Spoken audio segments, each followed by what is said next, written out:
بر تنشان پوشاندی و بر گیاه آرزوهاشان باران اجابت افشاندی و در مزرعه دلهاشان جز خرمن مهر خودت سوزاندی و در جنگل تفکرشان جز غزال یاد خودت رماندی و بلندترین درختان مقاصدشان را در وسعت خودت رویاندی و به اوج لذتشان از مناجاتت رساندی.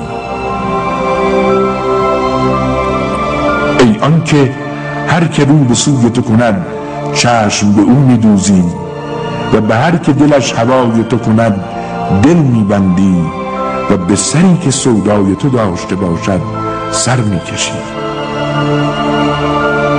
ای که بر سر زندگانت دست محبت می‌کشی و بر چشم مردگانت سرمه حیات و ملاطفت.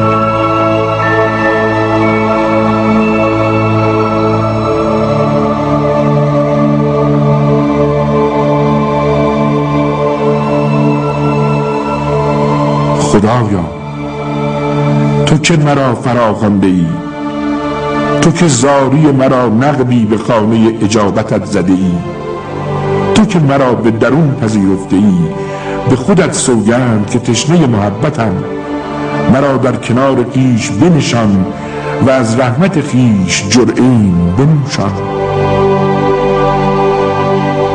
خدایا مرا جز به تو امیدی نیست و جز به سوی تو رغبتی نه.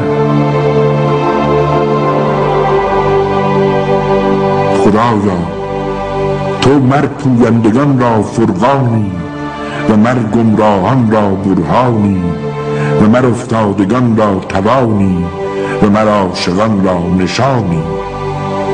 تو عین وصل و هجرانی، تو آتش و گلستانی، تو باغ و باغبانی، تو جبار و رحمانی، تو درد و درمانی، تو شادی و حرمانی، تو آشکار و نهانی، تو روحی، تو جانی. چه گویم تو اینی، تو آنی، چنینی چنانی. هر آن را که در وصف ناید تو برتر از آن.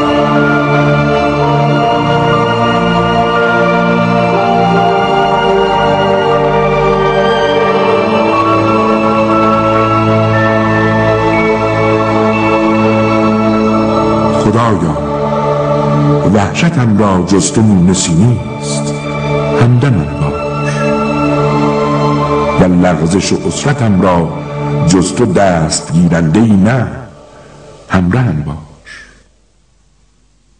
گناه و ذلتم را جز تو بخشنده‌ای نیست، درگذر و بازگشت و رجعتم را جز تو پذیرنده‌ای نه، درنگر. خدایا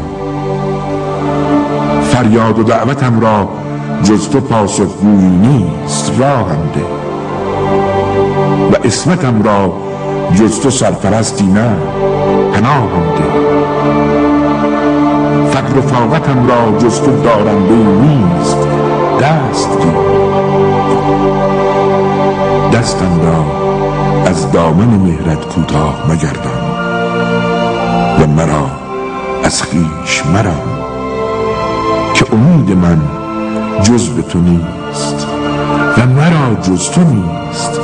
ای بهشت و نعمت من، ای دنیا و آخرت من.